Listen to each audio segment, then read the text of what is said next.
In an attempt to make caffeine ascorbate, which may or may not be possible, these crystals shown here grew up the glass, which I believe were just caffeine. 4 500 milligram caffeine pills were crushed between 2 spoons and mixed in and allowed to sit with 20 milliliters of tap water, cold tap water, for about a half an hour. The resulting mixture was gravity filtered, and this was a slow and messy process. The other ingredients in the vitamin C pills were cellulose, stearic acid, silicon dioxide, and magnesium stearate. None of this I thought would really dissolve to a significant extent, but they certainly didn't make filtering it very easy. Although, of course, that was the point of filtering it, to get rid of them.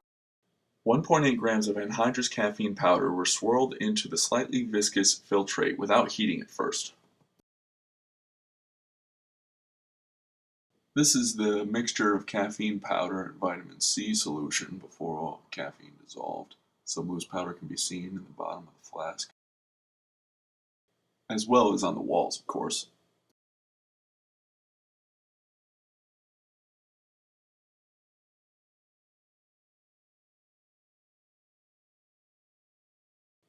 Ultimately, heating was required to dissolve everything, and this was accomplished with a hot water bath.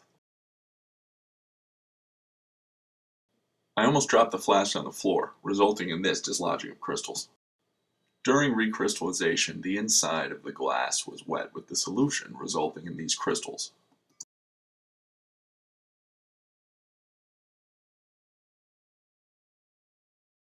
The whiter spot that stands out is the first thing that crystallized out of solution. I believe that is vitamin C.